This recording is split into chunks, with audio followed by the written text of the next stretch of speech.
A song can run for minutes and still fit on a single page, and that should feel impossible.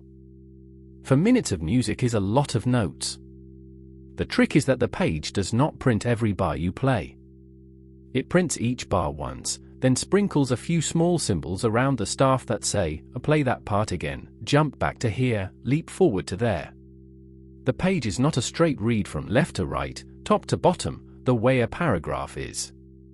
It is a road map. The notes are the streets, and these little marks are the road signs that send you looping and jumping around the route. Learn maybe 6 of them, and a page that looked like a quarter of the music tells you the whole thing. So let us walk the signs one at a time, starting with the most common one of all, the sign that simply says go back and do that again. Here is the workhorse of them all, the repeat sign. It is a thick bar line with 2 dots stacked beside it. They come as a pair. One faces forward and opens the repeated section, the other faces back and closes it. When you are reading along and you reach that closing repeat sign, you do not carry on. You jump back to the opening one and play everything between them a second time. If there is no opening sign, you go all the way back to the start of the piece. So watch this little phrase. The first time through, we play it once, plainly. Then we hit the closing dots, jump back, and play the very same bars again. Listen, here it goes the first time. And now the repeat, the same notes a second time, exactly as written. 2 passes, but the composer only had to print the bars once. That single sign just doubled the music on the page for free, and it is everywhere, in folk tunes, in pop choruses, in classical minuets. Now a wrinkle, because a repeated section often wants to end 2 different ways. The first time through it leads somewhere, and the second time it needs a different finish so the music can move on. For that we get first and second endings, drawn as numbered brackets sitting over the final bars, one labeled 1 and the other labeled 2. Here is the rule, and it is the whole trick. The first time you play the section, you take the first ending, the bracket marked 1. Then you hit the repeat and jump back. But on this second pass you skip the first ending entirely, step over it, and play the second ending instead. Listen to the first pass running into the first ending. Now we jump back, and this time we leap over that bar and land in the second ending, a different close. Same body, 2 different tails, chosen by which pass you are on. That is how a chorus can come back word for word and still find a fresh way out the last time. Repeat signs only send you a short way back. For a bigger jump, composers borrow 2 Italian phrases, and the first is da capo, written as the letters D and C with dots. Capo means head, so da capo means from the head, all the way back to the very top of the piece. When you reach it you stop, return to bar 1, and play from the beginning again. It is the long repeat. Instead of looping a small section, you replay the opening of the whole song. Listen, we run to the da capo marking, and then we are thrown right back to the top and the first bars sound once more. Composers love it because the whole opening can return without a single bar being reprinted. You just see those 2 small letters, and your eye flies home to the start. Da capo always sends you to the very top, but sometimes you want to jump back to a spot in the middle, not the beginning. That is what the second Italian phrase is for, Dal Segno, written as the letters D and S with dots. Segno means sign, so Dal Segno means from the sign.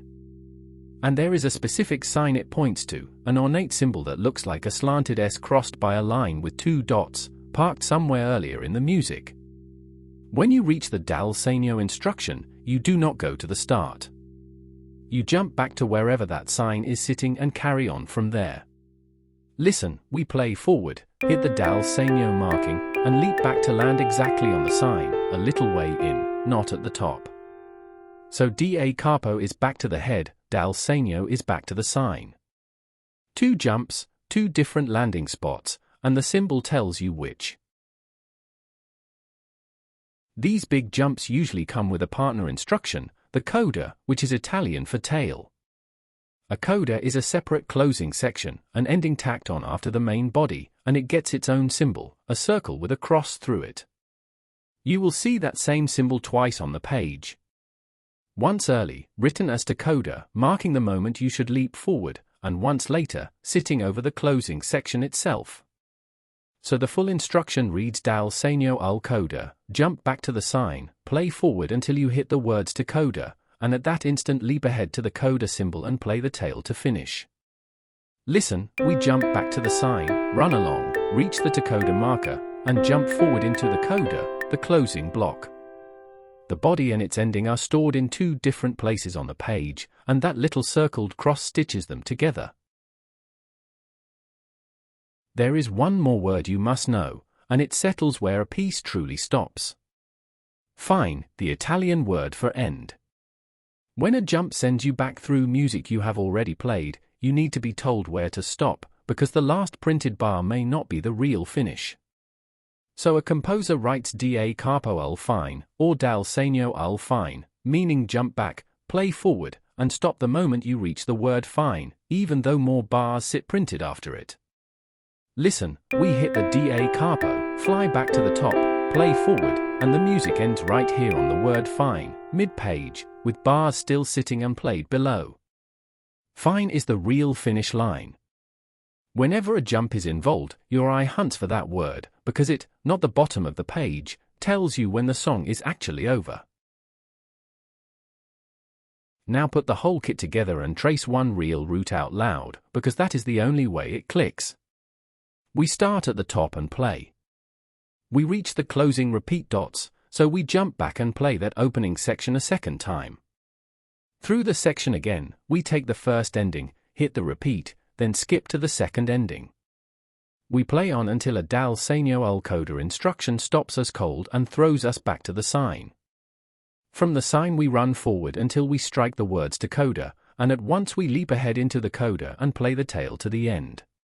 Listen to that whole journey in order, one move at a time. Count the moves: top, repeat back, first ending, second ending, jump to the sign, run to the coda, finish. Now count the bars actually printed against the bars you just played. The printed page is a fraction of the song, and you followed every turn without getting lost once. That is the entire roadmap. A repeat sign that loops you back, numbered endings that pick your exit, Da Capo to the head, Dal Segno to the sign, the coda for the tail, and fine for the true end. 6 small marks, and between them they let one page hold a 4-minute song, because the page stores each part once and trusts these signs to send you back for the rest. You are no longer reading a wall of bars left to right. You are following a route, and you can trace it now without a single wrong turn. Next we leave the staff behind completely. We open guitar tablature, 6 lines that are not pitches at all but the 6 strings of the guitar, with numbers that tell your fingers exactly where to press.